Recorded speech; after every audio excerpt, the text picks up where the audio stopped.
Welcome to Nayfee Paints. In this video, I'll be showing you how I painted my new custom chapter, the Angels of the Void. Let's crack in. Before painting, I've undercoated the model with Vallejo's Surface Primer Black.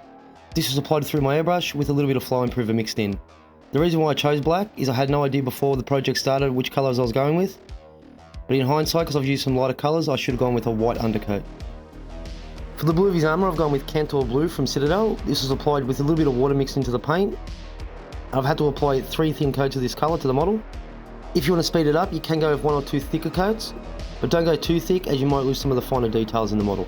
For the yellow areas of the model, I've gone with Averland Sunset from Citadel. Again, mixing a little bit of water into the paint just to thin it down. Due to not planning ahead, I've got some blue over the areas where I need to paint this colour. Due to this, applying this paint took 4 thin coats in some areas. Again, to speed up the process, you can always go thicker if you wish with the paint.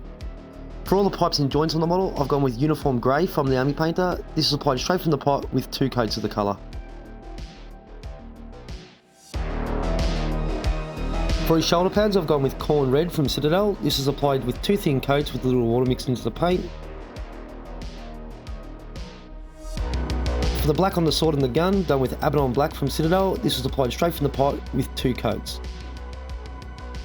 For all the leather areas of the model, I've gone with Flat Brown from Vallejo. This is applied straight from the pot with 2 coats. For all the metal areas of the model, I've gone with Leadbelcher from Citadel. This was applied with 2 coats straight from the pot. Before moving on to the wash stage, I've just gone over with all the different colours I've used and just touched up any mistakes I might have made along the way. With all the touch-ups completed, now it's time to give the model a wash. I've used 3 different colours here. I've gone with Blue Tone and Soft Tone, both from the Army Painter, and the third is Null Oil from Citadel. For the Blue Tone, I've just gone straight from the pot and applied this to all the blue areas. Also, when applying the washes, make sure you pay attention to pooling, as if you don't pay attention, it does pool quite heavily in some areas. You have to repaint those areas and reapply the wash over the top. For the yellow areas and the shoulder pads, I've gone with a 70-30 mix of the soft tone and water. And I've applied this wash with 2 coats, so let the first one dry before applying the second one. For the metal, joints and black areas, I've gone with the Null Oil wash from Citadel.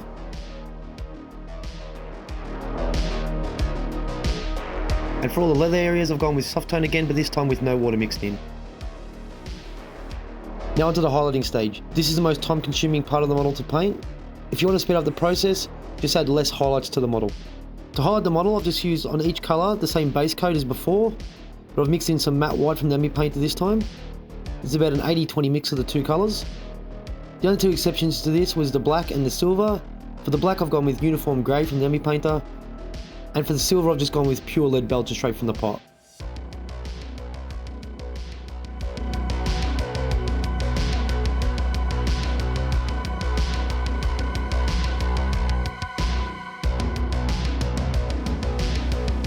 So painting the eyes was super easy. I've gone with a base coat of matte white from the Amyu Painter first. Applied 2 thin coats of this colour. Once it was fully dry, I've gone over the top with Fluorescent Yellow from Vallejo's Mecha range, and I've applied 2 thin coats of this colour, letting the first dry before applying the second. With the model painted, now it's time to apply the decals and finish him off. All I need to do this is a plate, some water and a paintbrush. Just putting a little bit of water onto the plate. After choosing my decals, I just carefully cut those out. Once I've got my decals cut out, using a sharp pair of scissors, I just cut as close to the decals as possible without damaging them. The reason for cutting it so close is to make the decal just a little bit smaller, and it makes it easier to apply to the shoulder pads. With the decal trimmed up, now just add it to the plate of water with the decal facing up. This can sit in the water as long as you like. Worst case scenario is the decal will separate from the back of the paper.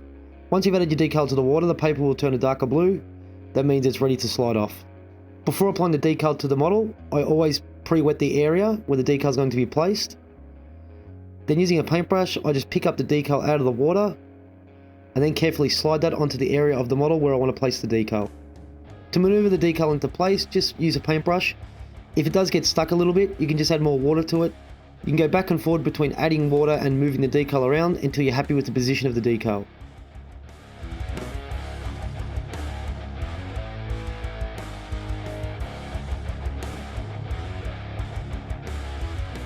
After placing the decals onto the model and positioning them into the correct positions, to remove any excess water under the decal or some air bubbles out of the decal, using a clean Q-tip, from the center of the decal I just gently roll it to the edge of the decal.